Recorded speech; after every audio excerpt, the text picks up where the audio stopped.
north of Ghana, up near Tamale and Carpenter. And he's revolutionized farming and care of the environment. So our church has sent a 30-person medical team each year to visit and help up there, so we almost feel at home when we come here to Ghana.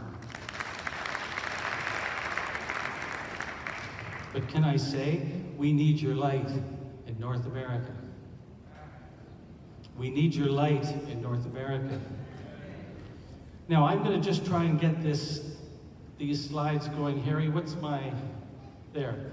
I decided to show a picture of my wife in the Canadian winter. And I do this for two reasons. The first is so that you know that only a true Canadian could find it romantic to walk in the cold and snow at minus 20 degrees Celsius. But also, our family has been blessed by a miracle. Because just 4 years ago, this month, Faye had sudden liver failure and had to be actually flown back from the United States back to Canada. And she would not live with her liver. And so they said that she would have to have a new liver, that someone would have to agree to give them theirs, give her theirs. And so our son, Craig, who was 29 at the time, donated 2/3 of his liver to his mummy. And in what was a miracle to us, she is fully restored, and he is well. And I don't know if you realize this, but the liver is an organ that will grow back. So within 3 months, our son's liver was fully recovered. So it's hard for me to go anywhere and not just acknowledge this miracle in our lives, that God has restored our family, restored those two livers through medical science, yes, but it's God who created an organ that could grow back. I'm a technology businessman, and God allowed us to create one of Canada's cellular networks. So we're probably best known for being wireless people. And I, however, enjoy more than anything else being a Christian in the business world. It's a place where our faith and moral standards are tested every single day. And as you know, it's not an environment where you can take your faith for granted. In fact, you need to know what you believe and why. And we're in a time where God's kingdom is being significantly shaped and advanced by faithful business owners and business leaders who will stand boldly right in the marketplace for God and his ways. And indeed, it is a strong witness when we represent him well in the center of the public square. So as I begin, may I just pray God's blessing on each of you as he uses you here to build the country of Ghana, continent of Africa, and shine across the whole world. Lord, thank you very much for the privilege to be with my brothers and sisters today. We know that your Spirit is here, present with us, and I pray that you would illuminate us.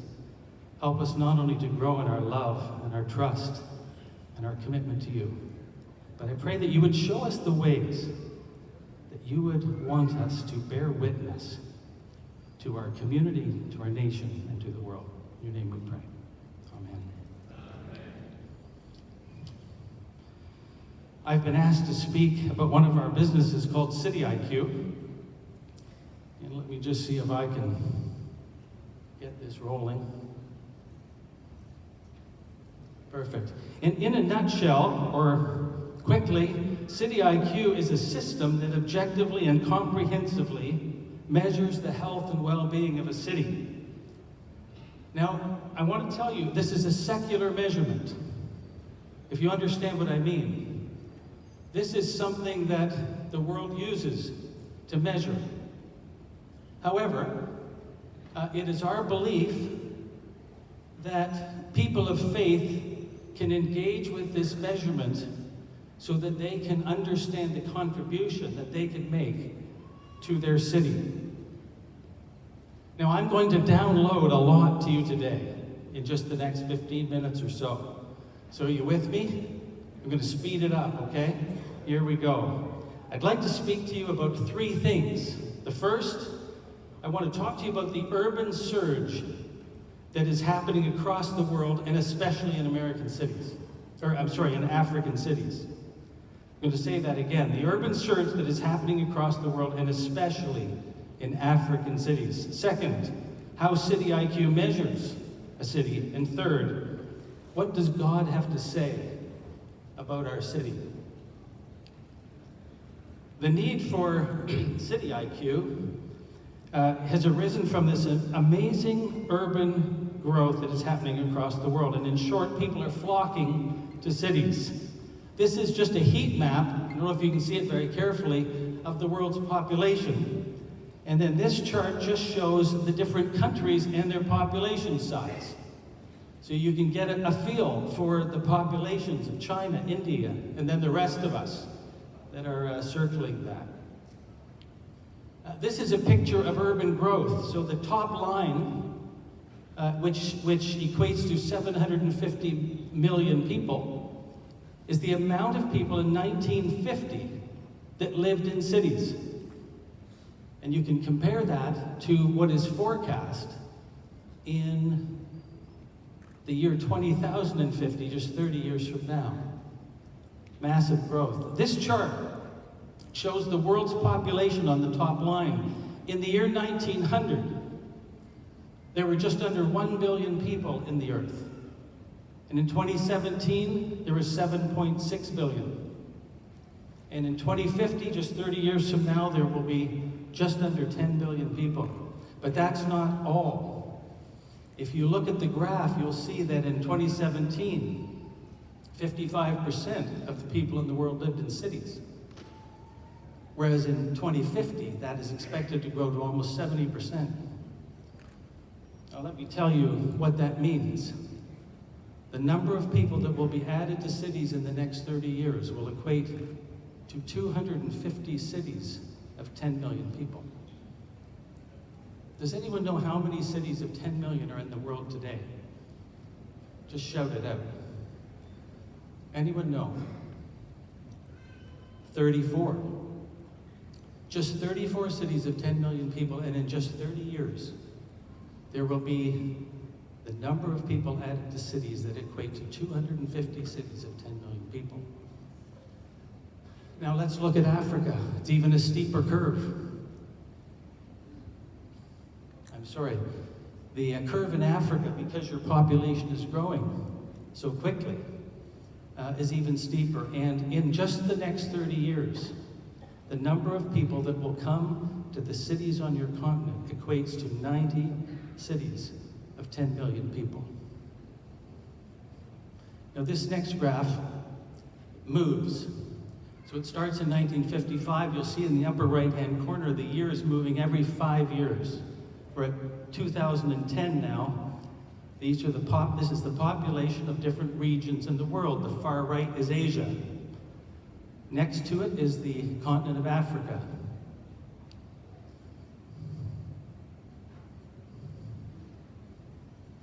I'm just going to show that again. Such a significant slide. Ever with me? 1970.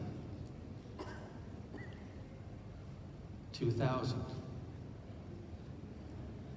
Now. 2050.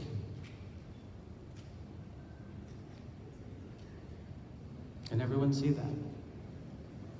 This is a chart that shows the top 20 cities in the world by population. And you'll see in the top left, it shows 25-year increments. And it's at 2100. It's going to go back. There's 2010, the top 20 cities, 2025, 2050.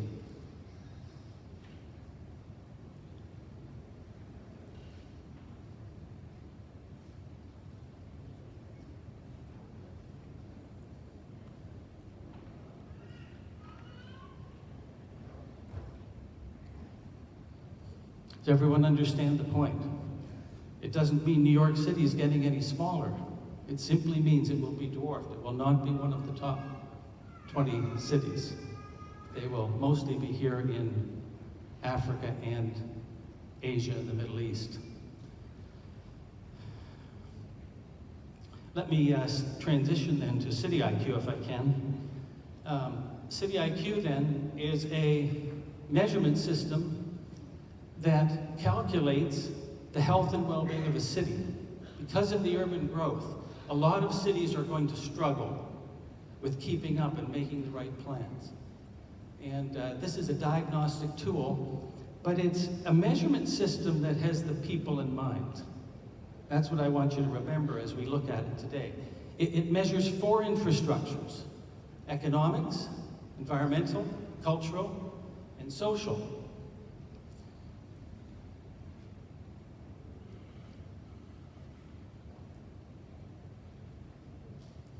And it measures the city using over 100 indicators or raw data measurements.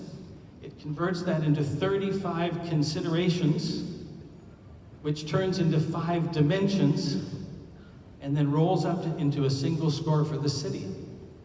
Now, all of those scores, all 100, all 35, all 5 of the 1, are all put out of 100 so they can be compared. And of course, the principles in a large city also apply to a small city. They actually have the same needs, just on a different scale. So let me show you how it works. First of all, this is a list of the considerations. Now, I don't know if you can read those carefully, but if I asked you to give me the things that really matter in a city, I'm sure you would tell me what those are. Things like power supply, water supply, waste management, transportation routes, communications, and also things like entertainment and tourism. So 35 things that city leaders agree are all imperatives for their city. There they are on this chart. However, not all considerations are equal. So what we have done is we have prioritized these into 5 dimensions. If any of you know about Maslow's theory, you'll know the concept. And the first dimension are basic needs. So there are certain considerations that are basic, they're critically important. And then the next layer is a competitive layer. The next layer is opportunity. And then livability. And then finally, the layer of destiny. And I'm going to flip very quickly through. You can see these considerations then are populating these layers. And I'll give them to you a little larger. And I'm not going to read through them, but maybe you can see those a little better, just to get a look at what are in the different layers.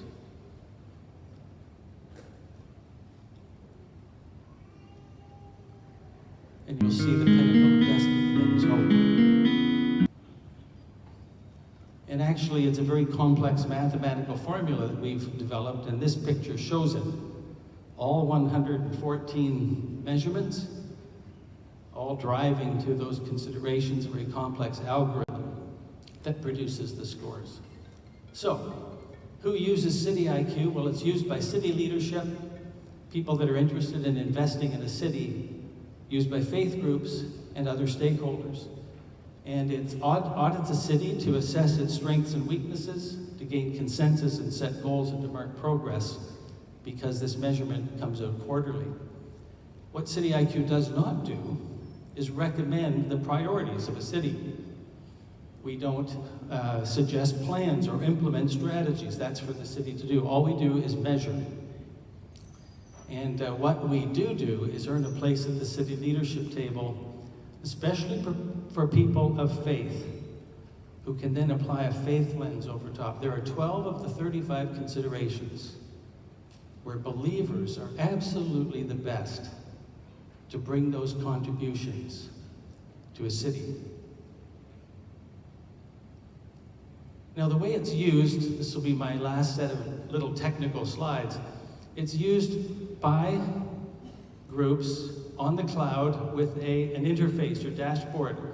I brought Nairobi for those that may be here from Kenya. And you won't be able to see it, but it looks like this. So people navigate much like the cockpit of an airplane to see all of the scores. And there it is with the measurements for Nairobi.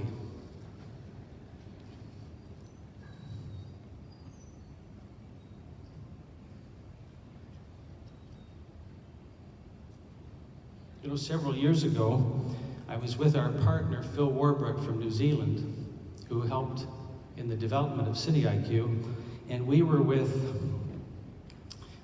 some of the senior military strategists in the world. It's a classified meeting, a profound meeting. And we were talking to them about their concerns for cities and urban environments, and the fact when a city struggles, it becomes a haven for infiltration by things that are very destructive to mankind. You've watched it. And it's interesting, there's 4,037 cities in the world today with a population over 100,000. And they had ranked these cities in 3 categories. First category, a strong, stable city.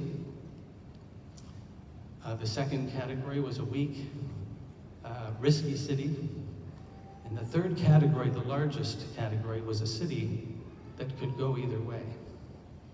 So think of those responsible for our security and safety, thinking carefully about how a city is doing.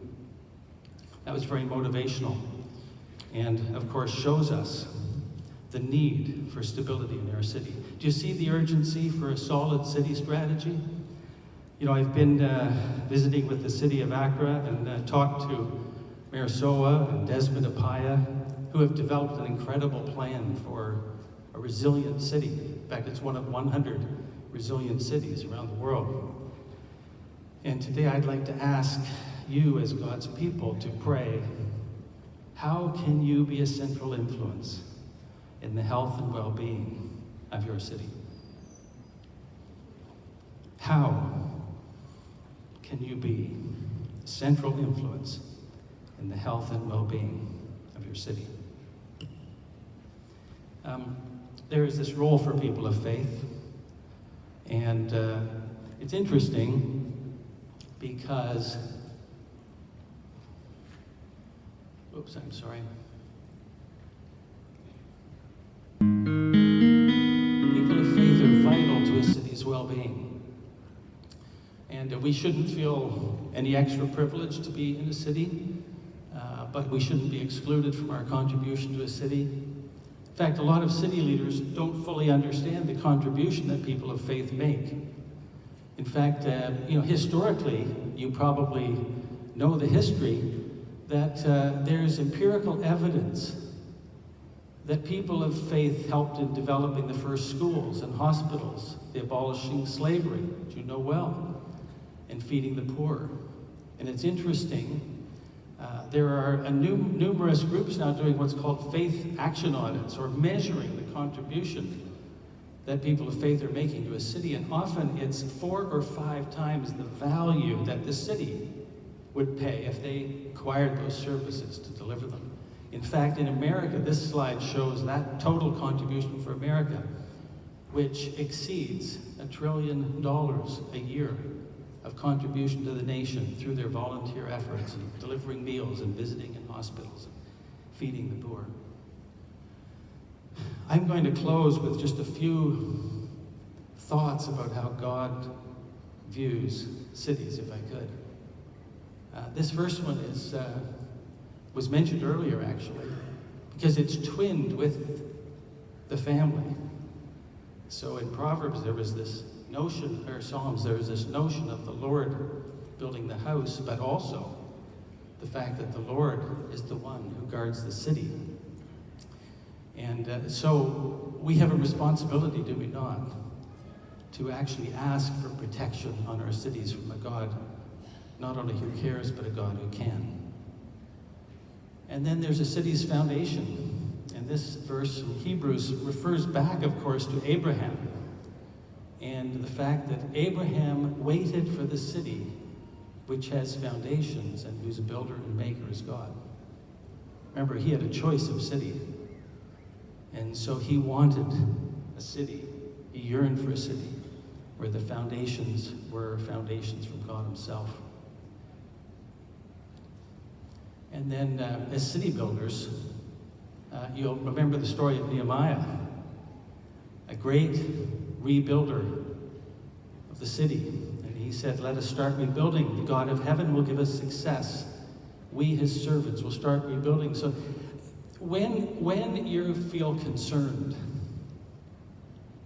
about your city, where it's going, where it's heading, take a look at the story of Nehemiah, because the city was in shambles, and God created a great miracle. And Nehemiah says to us, don't hold back. Make sure we count. Make sure we call on the Lord, who can help rebuild the city. And then the city is home.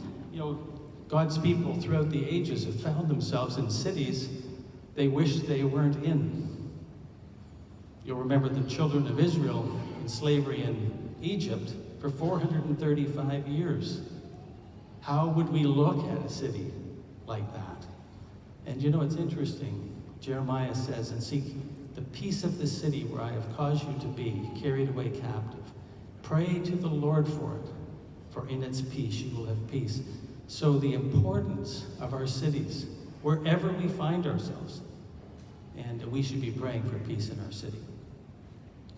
And then finally, from Isaiah 61:4, where basically God promises his favor on his people.